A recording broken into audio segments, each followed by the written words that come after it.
This isn't any regular heat.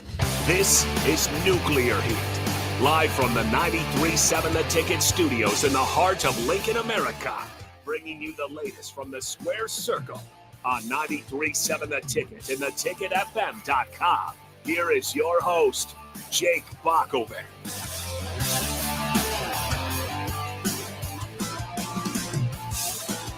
Happy to be with you here once again on Nuclear Heat on 93.7 The Ticket, our weekly wrestling show here as we break down the WWE and what's been going on in the past week of wrestling. It's all about the Bash in Berlin in the WWE as we count down to Saturday's premium live event from Germany, of course.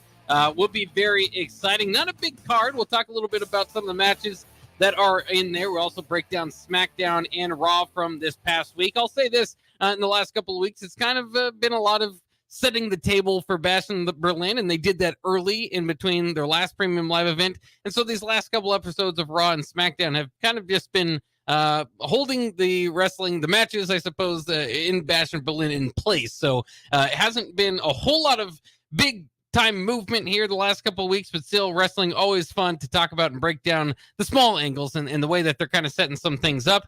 There was a bit of sad news this past week as well that I did want to mention, which is Psycho Sid Vicious. Sid Udy is his real name, passed away at the age of 63. Of course, he had a lot of success both in the WCW and WWE.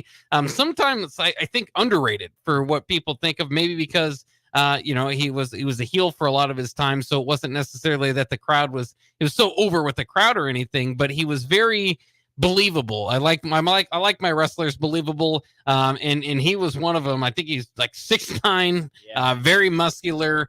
And he's one of those guys you could say, if he told you, you don't want to make me angry, I believe you, so it's unfortunate news to see him pass away, of course, at 63 years old. Had just recently talked about the WWE, the changes in leadership, of course, from Vince McMahon now to The Rock and Triple H, and maybe there would be a little bit of an easier path to patching something up and maybe returning in some fashion or getting a Hall of Fame spot or something like that. But again, 2 championships in the WWE, 2 in WCW as the world title holder, headlined WrestleMania along with Undertaker. I think it was WrestleMania 9. I could be wrong there. But so again, just a very proven and longtime wrestler. I think he had last made an appearance in WWE, came back and beat somebody up in 2012 just for a quick little deal. But sad to see him pass away. Do you have any memory of Sid Vicious, Psycho Sid, or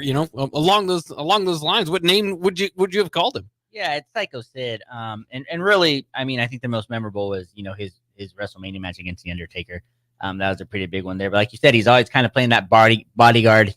Very believable 6'9" guy. Everybody outside of WWE talked about him as just being a great human being. He was huge. This that. Could play that role, but was just a very kind-hearted man, and great father, great husband and all that. So, like you said, it is sad. But then on the plus side, you think about it, he lived a great life. He got to be a WWE, a WCW superstar, lived during, I'd say, the money wasn't probably the best, but, during the height of kind of when wrestling was huge. So he got to be a big part of that. Put his name up there. So yeah, that was great. And like I said, just very sad sad day when you lose somebody like that. Yeah, I think the first live wrestling match I went to, I remember seeing, and I think it was going by Sid Vicious at the time, him going up against Ric Flair here in Lincoln. And I don't think it was a TV show or anything. It was probably a house show, but it was a lot of fun. And again, just seeing him live, I was like, man, he's a big guy. Now I was a little kid, but it transfers over. I also kind of liked how he at one time was billed from wherever he damn well pleases. So he just kind of was a fun character again. Just very well played the part. So RIP to Psycho Sid Vicious, Sid Udy, as is his real name. So thoughts and prayers to him and his family there. But let's jump into Bash in Berlin. Of course, a lot of this kind of set up around what I assume will be the main event is Randy Orton and Gunther. Of course, when they've done these matches in Australia, and in these different places, Drew McIntyre in Scotland, you kind of feature the hometown here, I suppose, and Gunther certainly fills the bill for that. So Randy Orton and Gunther probably going to be the headliner here. I think they've done a good job of building this match up. Randy Orton has been talking about how he's going for gold, going for a historic run here. As I believe he has 15. Does he have 14 titles or 15 titles? 14. I think he's tied with Triple H. Tied with Triple H, yeah. So looking to pass him and get into second all time. Of course, there's a tie at the top with John Cena and Ric Flair. All of this behind, by the way, the the expectation that Randy Orton is not going to win this match. This is one of those matches that from the beginning, it's Gunther's first title defense. You want to give him somebody credible, yet you're probably not going to pass along the belt already. They also have some previous history from the King of the Ring, where did Gunther pin him? Did he not? So it's. I think they've done a good job of building this up. And then I think last night they kind of ran out of steam. Yeah. Randy Orton went out there and did a promo, which was fine, and kind of got the crowd on his side. And I'm willing to listen to Randy. He's really good on the mic, has developed that very finely over his career. But this one looks like it's probably ultimately going to be Gunther and probably cheers as they leave the building. I would assume that would be the final match. Yeah, I agree with you. I feel like here in the States during these last shows, Randy's kind of gotten the bigger pop. Obviously it's Randy Orton though. He's one, I'd say you could put him, in a top 15 greatest, top 10, maybe greatest of all time. So he's going to always get that pop, but I feel like he's really been doing a good job here, as the baby face, I'd say on there. And Gunther has also been doing a good job as a heel. It's just, I think it's a little bit harder because with Gunther, he doesn't deliver as strong with his promos, I think. But yeah, in Berlin, it's going to go insane. He's going to be at home. It's going to be a great match because that King of the Ring match was great. That was a good match there. But yeah, there's absolutely no way Randy Orton is taking the title away from Gunther. Title defense number one, especially in Berlin. So that one, yeah, it's got to go with Gunther. Well, and again, if you remember too, it's helped get Randy Orton away from the good guy accessory to Cody, basically, which did not. Kevin Owens has also been able to get away from it, but not still in the storyline. So I'll be interested to see kind of where they go with Randy Orton after this. He's just a guy you could throw in anywhere. You could take him off a few weeks, bring him back to a big pop. Like you said, one of the best to ever do it. And he's really enjoying his run as a face. And he said last night, it took you 15 years to sing along to my song, but I really love the fact that we're doing it now. And it is. I mean, live seeing Randy Orton is special. It's one of those things that you are looking forward to, the music hitting, the pose, all of that. And it's very exciting. So again, I think this is one of those ones where Gunther is obviously going to win it. Would be very surprised to see Randy Orton get it. But that being said, I do wonder, as he does have a few years left. We just talked about, I think it was a couple weeks ago now, that he just signed a 5-year extension with WWE. He's a guy that you could always put the belt on and not worry about merchandise sales or the company. I mean, it would always be a wise move. Do you think that he does catch 16 at some point? Oh, yeah. 2 more titles in him? I mean, I'm under 100% that next year the title is going to be between John Cena and Randy Orton. Like, they're going to flip-flop it a couple times. Headline WrestleMania with it. The last one, I think it's got to be that. I mean, he gets 3 more. He's tied with, is the record 16 right now? The record's 16, yeah. So, I mean, he get, and in the WWE, it's a lot different. You can have it one night, drop it, pick it up. That counts as, 2 title reigns, opposed to a year. So, they have the option to do it. I do think with Randy Orton, just kind of what he's done for the company, kind of like I've said with John Cena, you got to reward him. I think at the end of the day, in 5 years, he will have won the title 3 more times, and he's going to be up there. So if we're going by that logic, John Cena's got to win it 2 more times, because I think he's got to be the number 1 guy, so you got the number 1 guy and the number 2 guy there.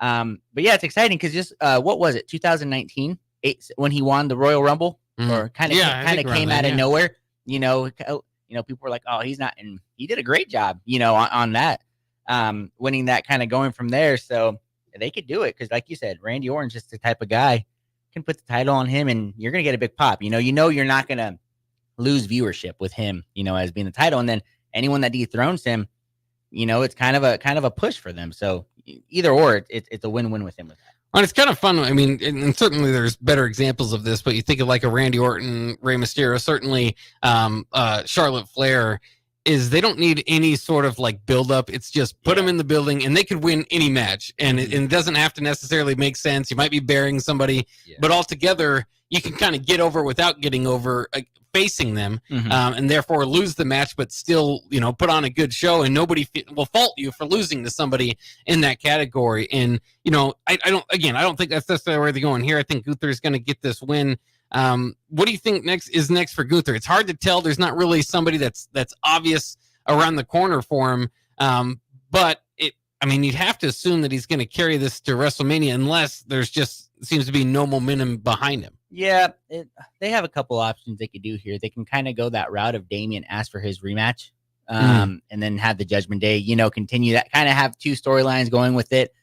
They can go there.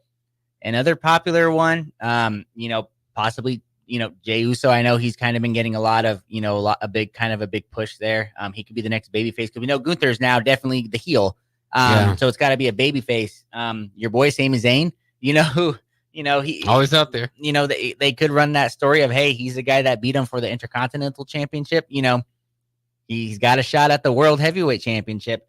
There's not a lot of options I would see out. Drew McIntyre and CM Punk, if they ever finished their thing, dude, they're gonna go till WrestleMania. Feels like it. Well, they're gonna go a little bit before, because I ultimately think Seth Rollins and Drew and CM Punk are going to be the WrestleMania match. So yeah, Drew McIntyre Gunther, that could be a hard hitting match. Yeah, I just don't think you'd want to do that now because we're going to get into that stretch of these next premium live events aren't really big. Aren't one of the main ones. Because what's the next main one? I think we've already done SummerSlam. What's the next? It's not Royal Rumble, is it?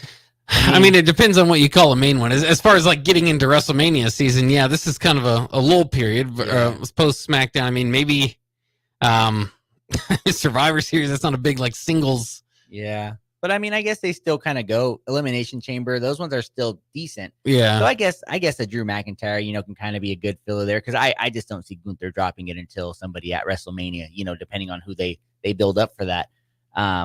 With that, so I would say it's going to be a guy like Sami Zayn if he doesn't, do something, because he's in the Intercontinental Championship Royale too, right?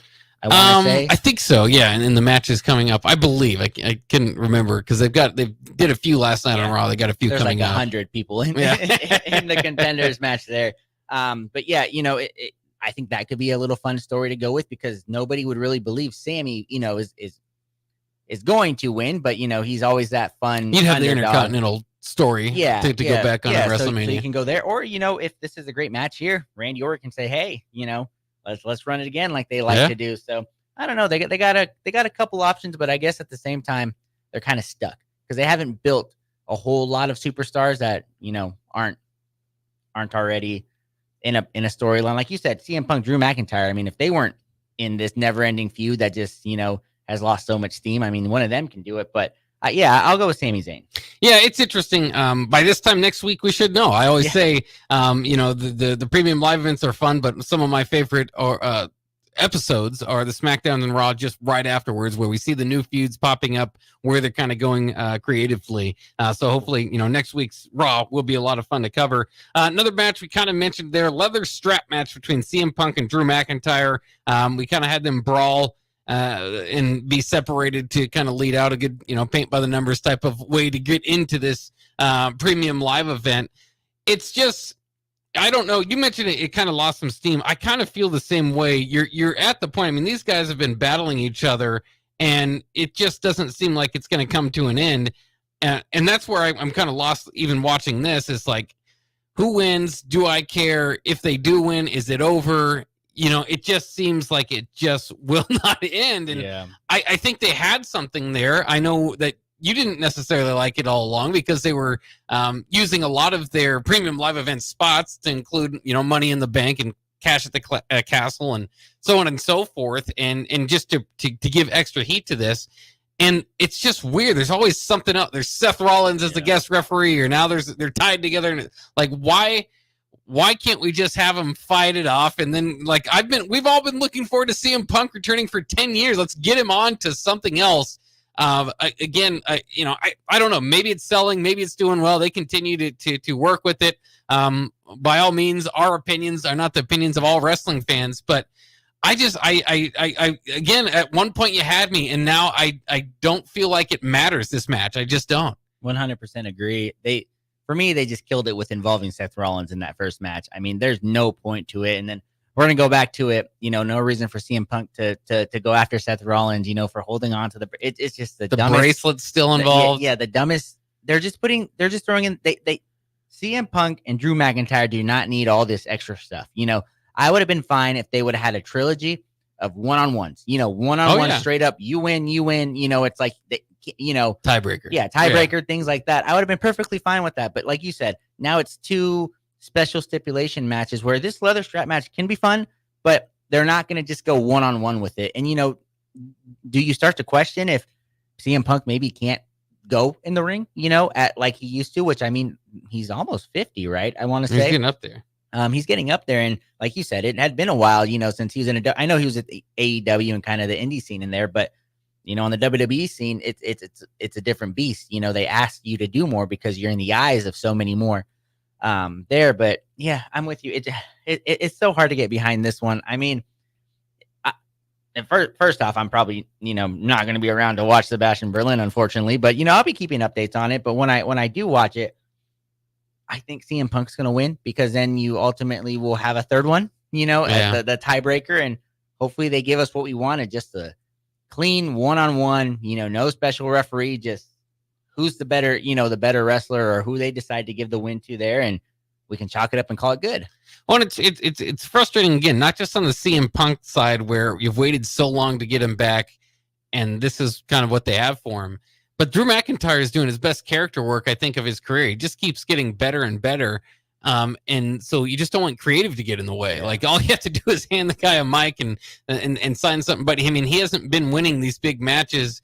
And then again, when he does, it feels belittled, because you're going to have another match the next week, or you're going to meet each other in the ring that very next Monday Night Raw, or there's something else going on. And so, yeah, I mean, I don't know.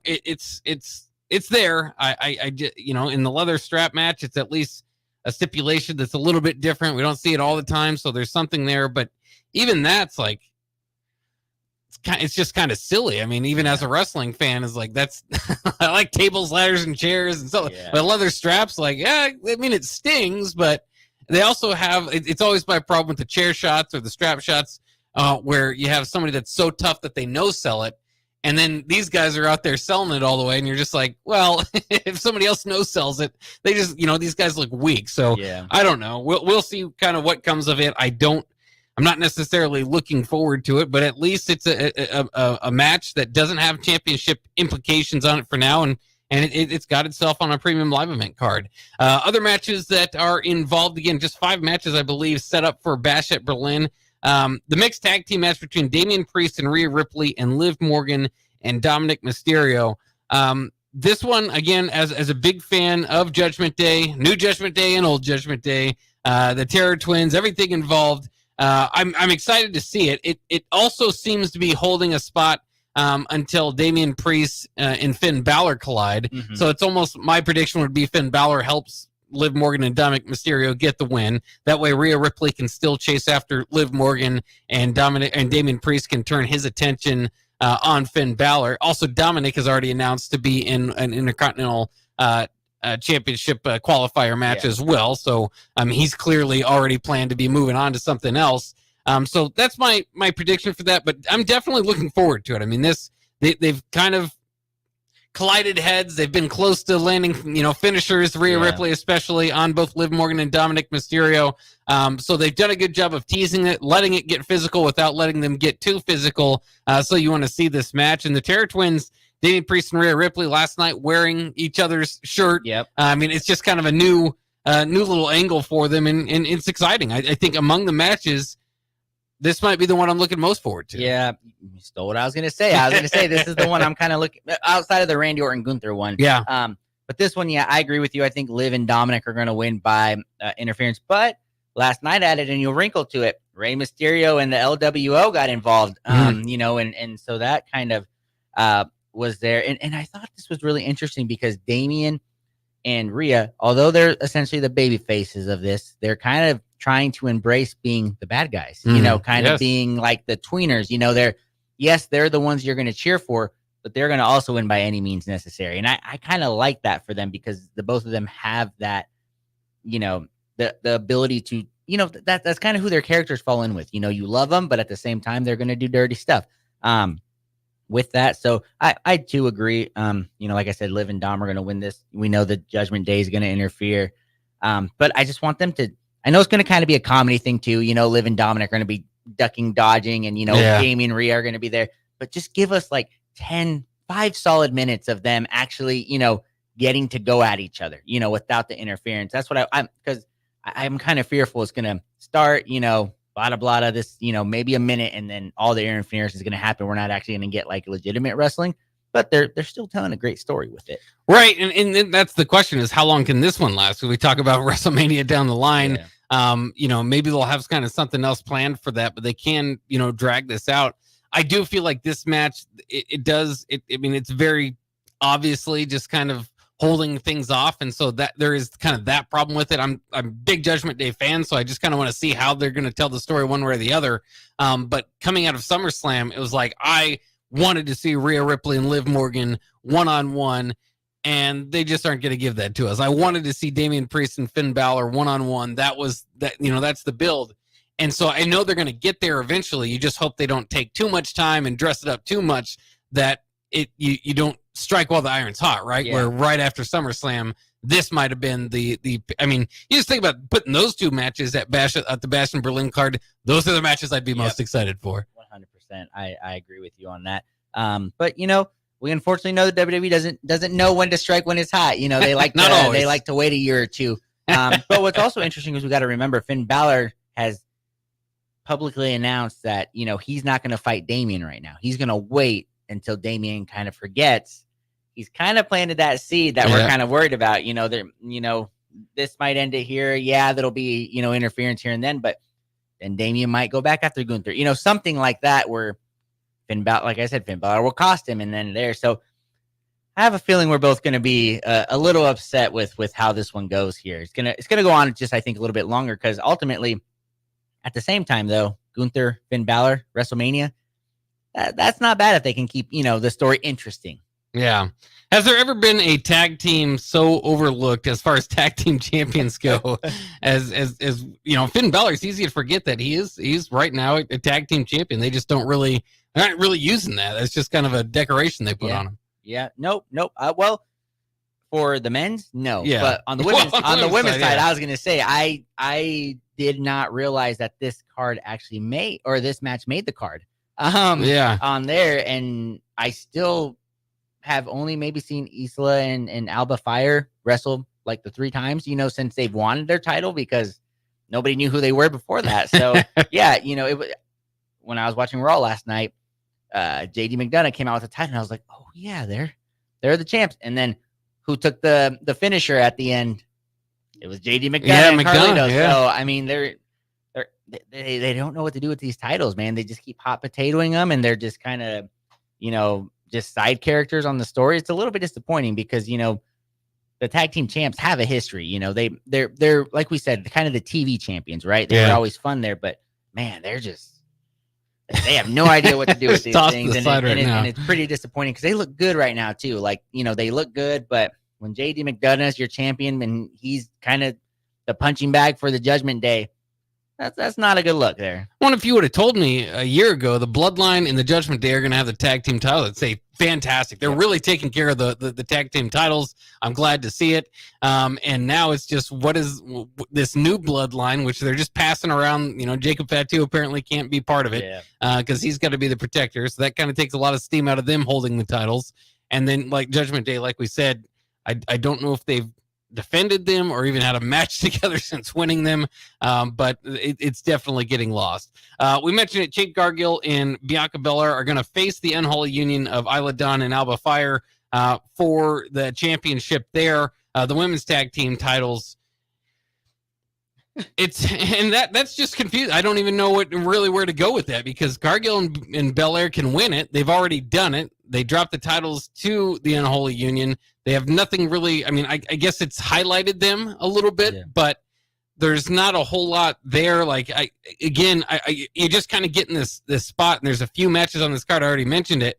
It's not that it's too predictable. It's that I don't necessarily care who wins. Yeah. Cargill and Belair as a team, these are single stars, and Cargill maybe still has some a ways to go there. So Belair's kind of protecting her there, but we're just kind of waiting for them to split and have their battle. And then again, Isla Dawn and Alba Fire, they're putting them over like better teams, but it's still hard to just be like, you don't necessarily feel like they've earned it. I like to see a tag team come in, struggle for a year and a half, and then finally get their moment, not just, hey, actually, we're doing a something in Scotland. You guys want to win? Sure. Yeah. Okay. And then, so I don't even know. If I had to predict, I'd probably go Cargill and Belair to get their titles back. But it's just, like you said, the women's tag team is just such a mess right now. It doesn't feel like it matters who wins. Yeah, no, I mean, I can't disagree with you. You would think logically Jade and Bianca are going to win this kind of easily because, I'll give them credit. Isla Dawn and Alba Fire have been good, when I watch them, but they're just such an unknown, and we're talking about the titles are struggling right now. They just don't know what to do with them. You can put them on Jade Cargill and Bianca Belair, and they'll have credibility to them because Bianca Belair, I think we could say, is one of the top three, women in the WWE, and Jade, has the potential to be something great, and they can kind of hold it, go into it's going to be Damage Control or whatever's left of Damage Control versus Unholy Union, and then I still don't remember the name of Shayna Baszler and Sonya Deville. Yeah. And that the perfect Pure Fusion Collective. I knew it was something weird like that. I think Michael Cole even said that's a mouthful. Yeah, he said, he's like, that's not going to stick. I'm never going to remember it for the 3 months they're going to be together before they realize it's not working. But yeah, I mean, it's going to be Jade and Bianca. I expect this one to be like the second match on the card. Unfortunately, maybe the bathroom break in there or something. Just like you said, it's not one that has caught my attention. I'm very surprised it made the card over. Maybe, some other stars that were maybe left off of it. Yeah, this certainly could be something you put on SmackDown. Yeah. But and then they kind of have. I mean, they just kind of had Naomi and Belair and Cargill against Fire Dawn and Davenport. So you kind of already just did it. I don't know. Now the title's on the line. So we'll see what they do there. The only other match on the Bash at Berlin card is Cody Rhodes and Kevin Owens. Of course, both of them as faces. They've been kind of teasing, is Kevin Owens going to turn? They've made it all the way to the premium live event to where now Kevin Owens can't really turn, I wouldn't assume, or you kind of missed it there. I mean, if you wanted him to turn to put heat on this, which they could have, and I think I would have been interested in it. It's one of those deals, again, kind of like Randy Orton Gunther, where you knew who's going to win. It's just the job of the WWE to make it interesting. Yeah. And I suppose if you're like ultimately holding on to, your blankie, hoping that the good guys stay good guys, maybe you're intrigued. But I think we would have been much better off with the Kevin Owens heel turn. You can turn him which way everywhere you want to. He's kind of like the Big Show. It'll be fun turning back and forth. But in any case, I've always liked him better as a heel. He does well getting the crowd going, so I get what they're doing there. But we mentioned it before, even last year in Cody Rhodes' title reigns feel kind of like there's something missing because he always just is facing a group of bad guys with a group of good guys, and you always know he's going to win. And so now that at least I suppose they've changed it to a good guy versus a good guy, but you still kind of have that problem where you know who's going to win. Yeah, and with Kevin Owens, I don't like how they ended SmackDown where they really teased that heel turn, and it almost looks like Cody is going to be the one that is going. Don't you get that kind of feeling where it almost feels like Cody's a little disappointed that Kevin's not like fully going to give him his best shot, if that makes sense, because Kevin is holding on to this, I'm your friend, I'm not going to betray you. So it feels like Cody wants Kevin Owens to turn heel to get the best of him, and Kevin is not doing it, obviously because WWE's there. But I agree with you. I mean, we need him to be heel. With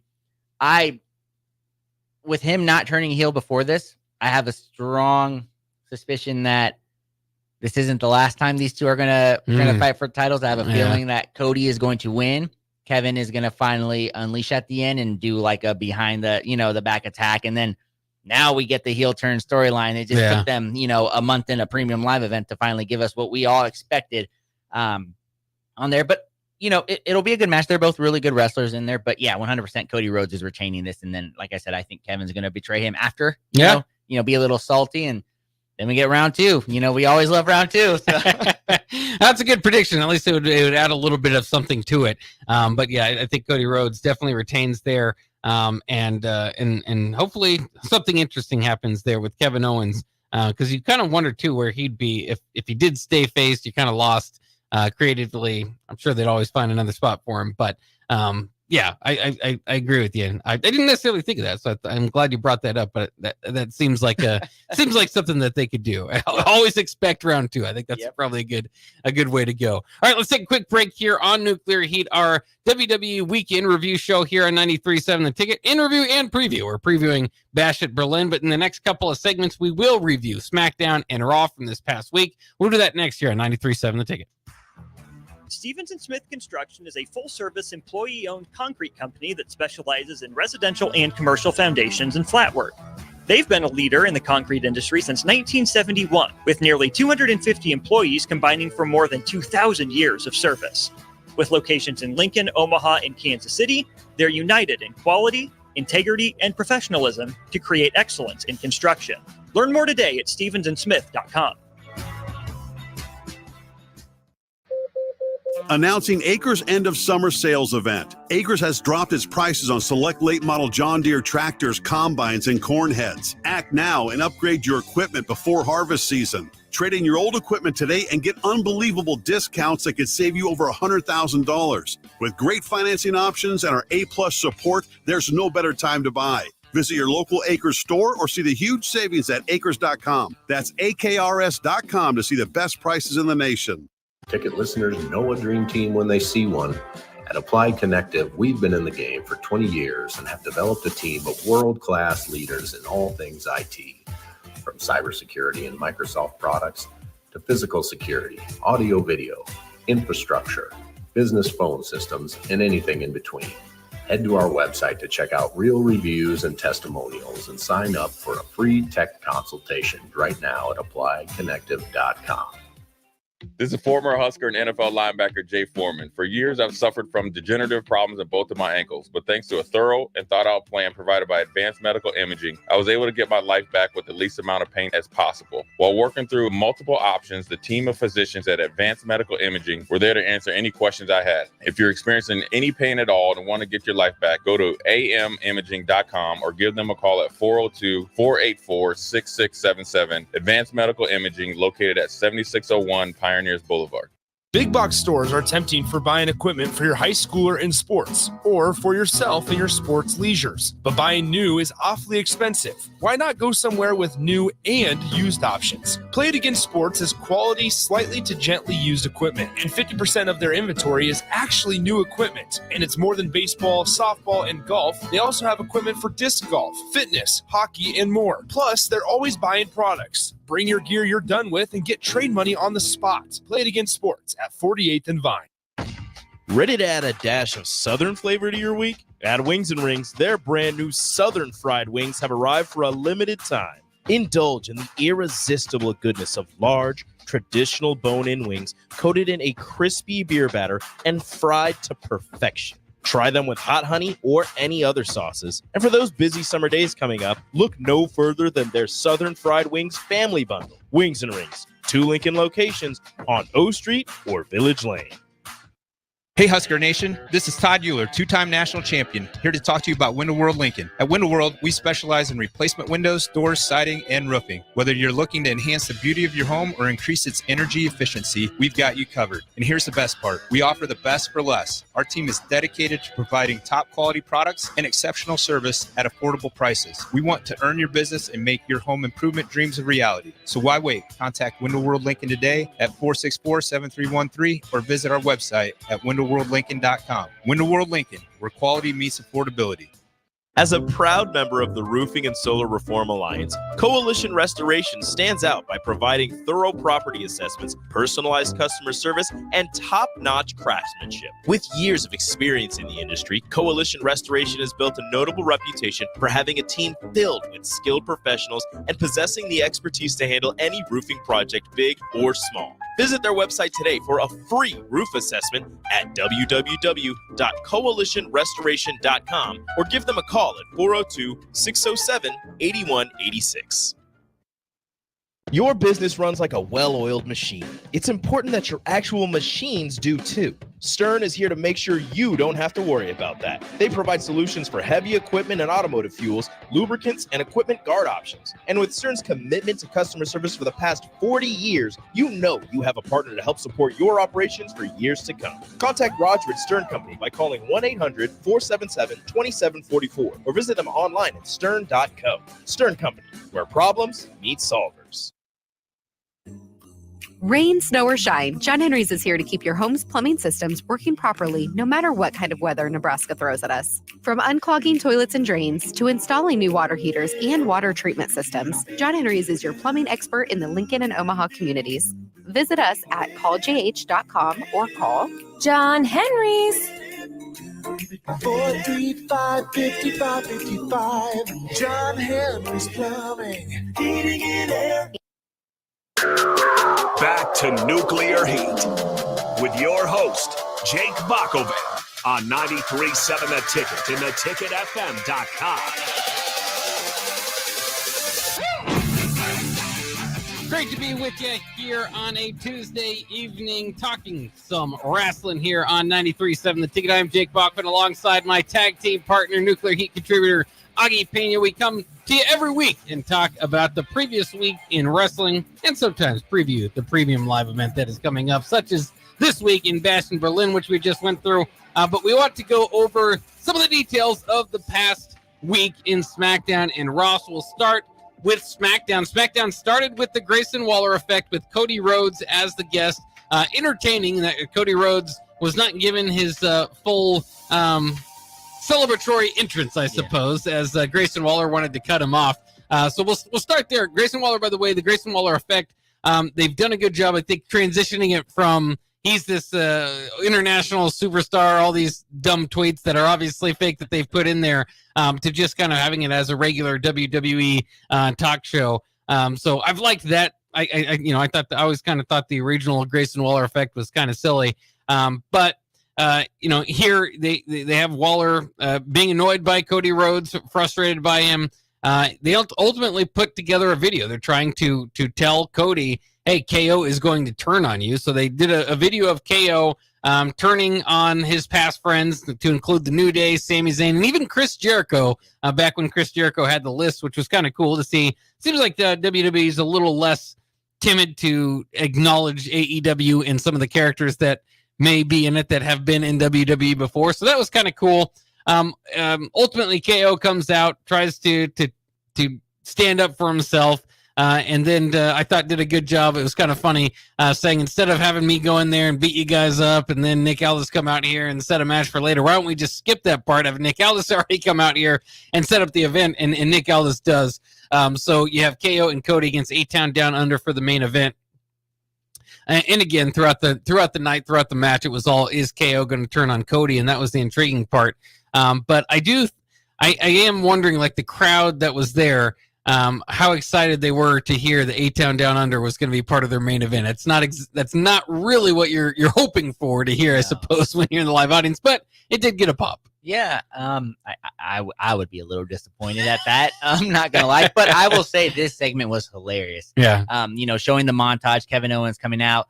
I love when Kevin's coming in. He's like, "Hey, Sami Zayn deserved it. Chris Jericho deserved it." He's like, "Kofi Kingston, I'm sorry, you didn't deserve that." He's like, that one's pretty much, that one's on me. So we talk about, we love him as a heel. I think he's doing a good job in this babyface role. But yeah, I thought this was a really fun way to start SmackDown with the Grayson Waller effect. I thought it was hilarious, because Grayson was getting annoyed at Cody, and Cody was still trying to, essentially finish, his entrance without, Grayson really, allowing it to go on without the music and stuff. So I thought it was good. And, I thought they loved, digging into that Austin Theory is going to eventually, turn on him too. And it's just a really great opening. But man, if I were to hear A-Town Down Under, my main event card, it's like, oh man, it's like, what are we doing here, WWE? Is that the best you can give to Cody Rhodes? But like the match ended up being fine too. Yeah. It was a fun little segment. So I guess you can complain about the little things, but they did the best they could. Well, and it's interesting too, because Austin Theory was kind of lost as a single star. I thought when they originally paired him with Grayson, okay, it gives them something. We'll see what they make of it. And they're kind of the annoying heels that get beat up, and you see them get their comeuppance every show. It doesn't take 2 or 3 shows or a main event or a premium live event to get there.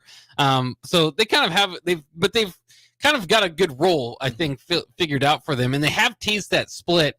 But I don't, sometimes they do a split without thinking what's next, right? And I think for both these guys, this is working. So I think right now you want to keep it, maybe tease it, whatnot. But I hope they don't have them split, because I think then you'd have.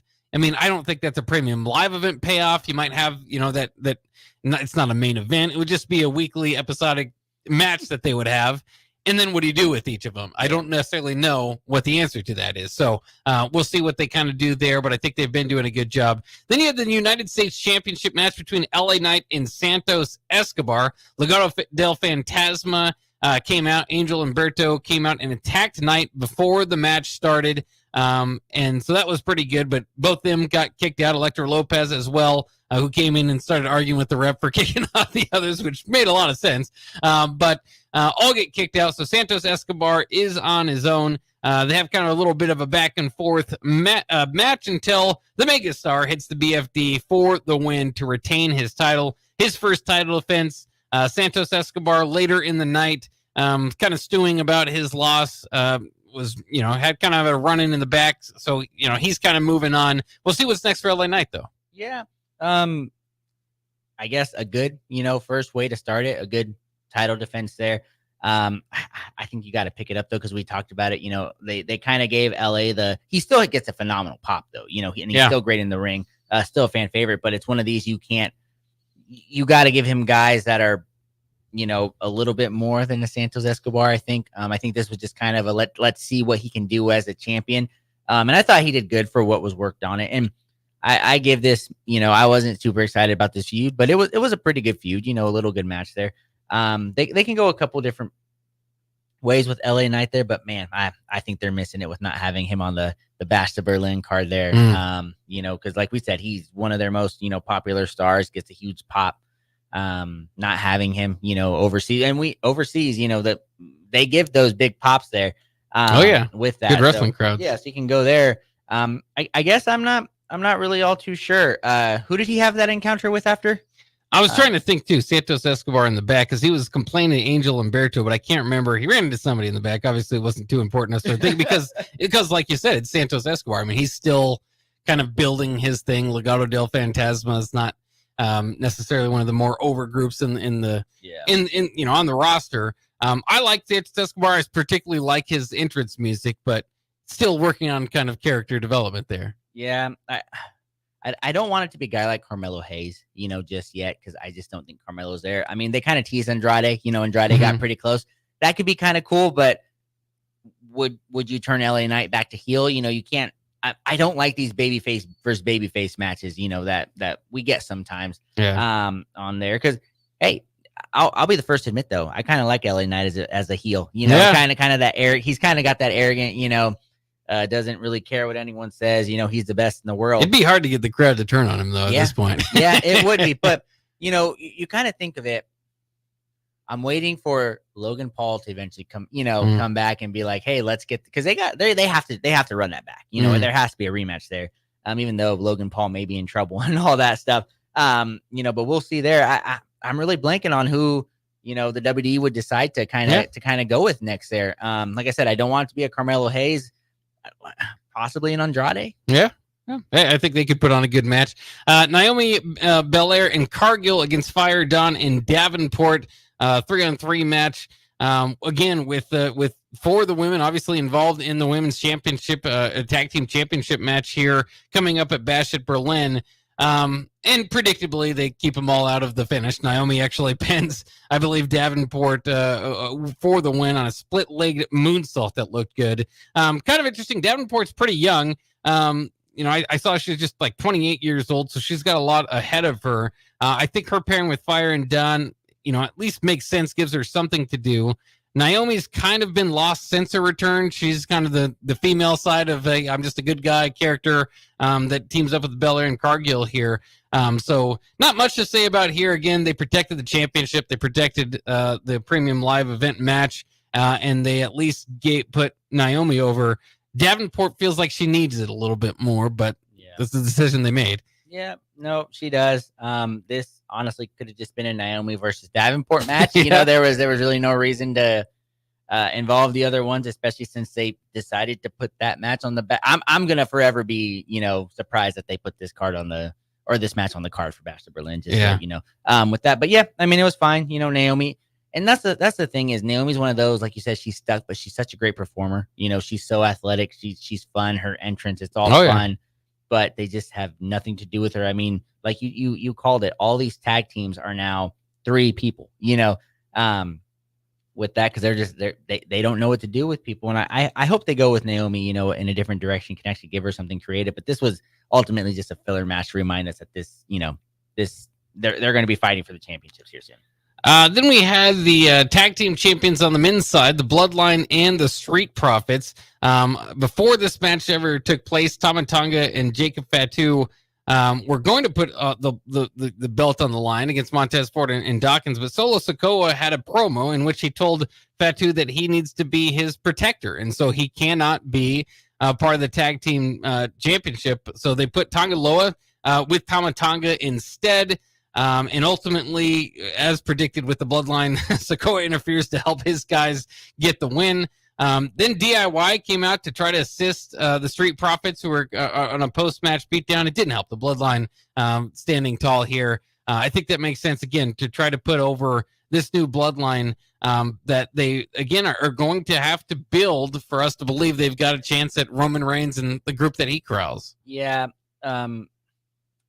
Man, it's just so hard, because they're not really doing all too much. I know they're giving them these spots, and good match there. I was a little surprised because it makes sense with the Jacob Fatu because he's injured, but then later on he's super kicking DIY with the boot, with his boot. So it's like, is this a real injury? Is this, I thought they were teasing, that Fatu was going to be a little bit upset, that Solo's like, hey, give me your title. You're, not gonna do that.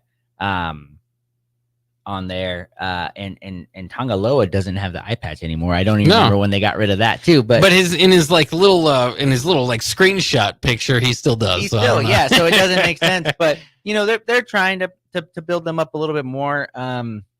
Like we've said, Jacob Fatu, he's the guy. Even more so than Solo is. They took out Roman Reigns last week. So.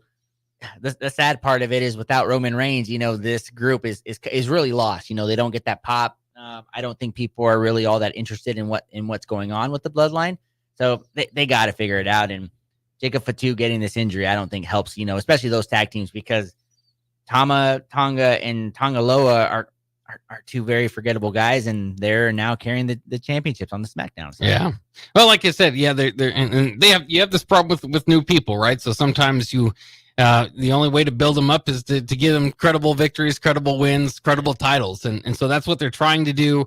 Again, they're going to have to pack a lot of it into just a few months space before Roman Reigns, and specifically if he gets the Usos back together, or, especially if you get Sami's. I mean, you're just talking about a lot of, brand names compared to some newer guys, but we'll kind of see how that plays out.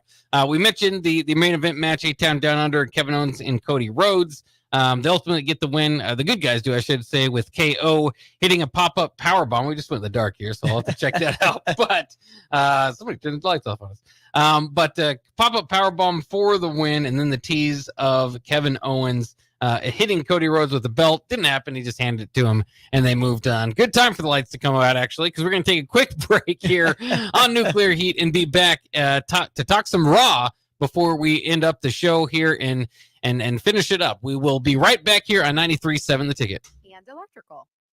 Liberty Law Group is committed to the defense of liberty for those accused and the pursuit of justice for those injured. Liberty Law Group's relentless trial attorneys specialize in criminal defense and personal injury law. We believe in treating every client with respect, compassion, and understanding. We know that navigating the legal system is stressful and overwhelming, but Liberty Law Group will carry that burden for you. When you're facing legal issues, make the right call. 877-42-LIBERTY. That's 877-42-LIBERTY. Ready to score big with your projects? Look no further than Edward Stone, the MVP of natural stone for over 2 decades. Edward Stone is cranking out over 30,000 square feet every week and offers a winning lineup of over 70 quality natural veneer stone selections. Their unbeatable variety and experienced team will ensure your project is a success, whether it's a home renovation or a commercial build. And hey, they're not just about stone. They've got an all-star lineup of fireplaces, cast stone, brick, and much more. Swing by one of their locations in Lincoln or Omaha today and experience the Edward Stone difference, your reliable choice for over 20 years. Back to Nuclear Heat with your host, Jake Bakoven on 93.7 The Ticket and theticketfm.com. Let's talk some Monday Night Raw from last night here on Nuclear Heat on 93.7 The Ticket. We got the lights turned on. We're not quite going to bed yet, so we've got a few minutes to talk about Monday Night Raw. They kicked off with the Judgment Day, kicking off the show. They ultimately battled LWO in their return, as we saw Rey Mysterio facing off against Dominic Mysterio to set up this 8-man tag team match. Ultimately, Liv Morgan helps Dominic get another win over his father, pulls him away from, after getting a 619 hit on him, pulls him out of the way of a flying Rey Mysterio, and then Dominic hits his finisher for the win. Ripley and Priest come out to have a post-match beatdown and send a message to the rival, end up laying out JD McDonough and Carlito. So good way to get us going for the big Judgment Day match at Bash in Berlin. So I don't know if you have too much to add there. We talked a lot about that in our first segment, but I thought it was a good way to start Raw. Yeah, no, I thought it was a great way to start Raw. And you know, like I said a little bit earlier, I want to see Rey Mysterio kind of get involved in this, because he even gave Rhea Ripley some love during his promo. He's like, hey, at least when you're with Rhea, you know, he said something I probably shouldn't repeat here, but you know, pretty much your ducks were in a line, you know, and all that stuff there. So that's kind of, you know, the big takeaway outside of, you know, I'm still excited for this match. Yeah. Anything Judgment Day in this breakup I'm into, so it will be fun. It was a good way to start Raw. The next match they had, Damage Control against Pure Fusion Collective. Io Sky and Kairi Sane ultimately defeat Shayna Baszler and Zoe Stark in tag team action. Zelina Vega returned and kind of got her revenge, I suppose, against Pure Fusion Collective, who before the match was bragging about some of the people that they had taken out. Damage Control again with Io Sky and Kairi Sane, kind of flirting with a face turn. They're just being put up against heels, and so naturally you got to cheer for somebody. And Pure Fusion Collective, though, again, for a team that you're trying to build, Zelina Vega, we mentioned it over and over again, just not very big. For her to come in and just destroy all your plans, they just, again, between the name, I like Shayna Baszler, I like Zoe Stark, I like all of the talent involved, but it just doesn't feel like there's a whole lot going for this group. Hopefully they keep pushing it and giving it a go. But again, it's kind of frustrating that a group like this, that has put in a lot of work in on the main roster, to include Sonya Deville, get treated this way while Isla Dawn and Fire just come in and get a title. But that's the way it is. And you mentioned it earlier, you don't expect Pure Fusion Collective to make it too long on the roster, at least as a group. No, and it's also, you know, we talk about believability, right? I mean, Shayna Baszler is probably the most, you know, she's the fighter, you know, she's the mixed martial artist, you know, with Ronda Rousey, you know, and Zoe Stark is kind of a clone, you know, somewhat of a clone of her, and Sonya Deville is the prize fighter. You know, they've all done actual fighting in the real world, and you know, we talked about it. Io Sky is great, Kairi Sane is great, but you know, they're losing to two of the smallest women on the, you know, the roster, and then Zelina Vega is probably the third. You know, it's like the you know, there. So I agree with that. It just that they're not going to last long, you know, especially, I mean.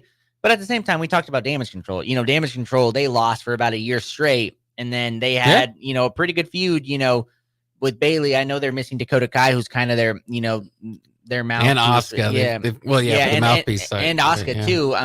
Asuka's been out for a couple months now, and I've heard Dakota Kai, I think, they're letting her rest, I think, because she kind of came back from her surgery and all that a little early. So, we'll see with that. But I mean, with that Pure Fusion Collective, I don't think they're sticking in, I feel like this was the last, plug in a Sonya Deville who's good on the mic and things, because that's kind of where Shayna and Zoe really, are weak with that. And it's not going good with the crowd right now. And obviously, I don't think WWE's believing in them because they're taking pin after pin. Yeah, they're just not letting them gain any momentum in any case. But I agree with you too. Shayna Baszler, I mean, I think she still holds the record for Elimination Chamber elimination. Yeah. So at one time, the company was behind her. Not even a victory over Ronda Rousey, which was done quickly and somewhat sloppily. Maybe that's the reason why, but that didn't really restore her her previous level she was in the company.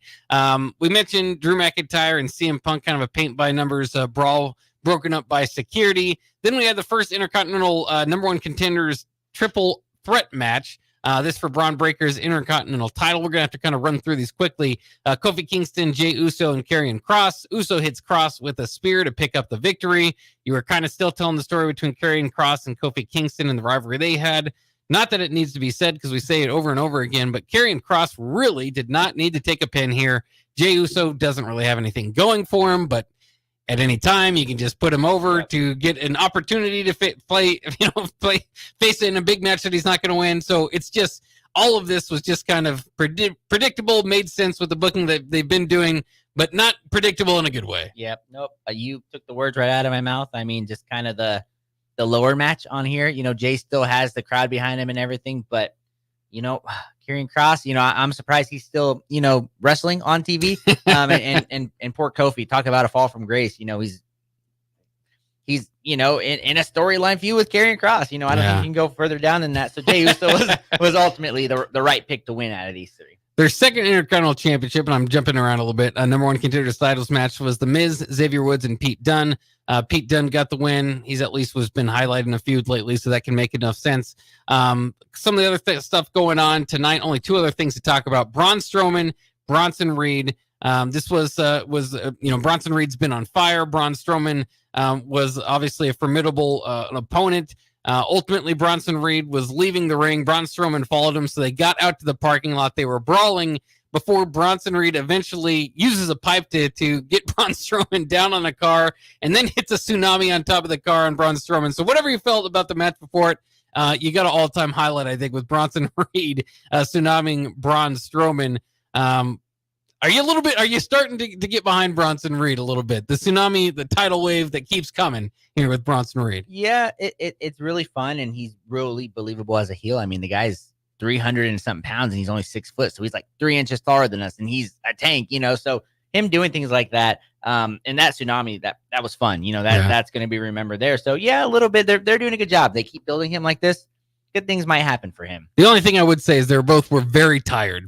Yes. So all of by the time they got to the parking lot, they were just exhausted, but it was still fun to watch that. And then we had the in-ring debut of Uncle Howdy. And again, I think it's all done in well as far as being a way to tribute to Bray Wyatt. So I like all that. The Creed brothers and Ivy Nile came out to try to help Chad Gable, who of course has been the target of Uncle Howdy and the Wyatt Six. Dexter Lumis, Joey Gacy, and Eric Rowan come out to take down the Creed brothers. Ultimately, Uncle Howdy does hit his sister Abigail and get the win.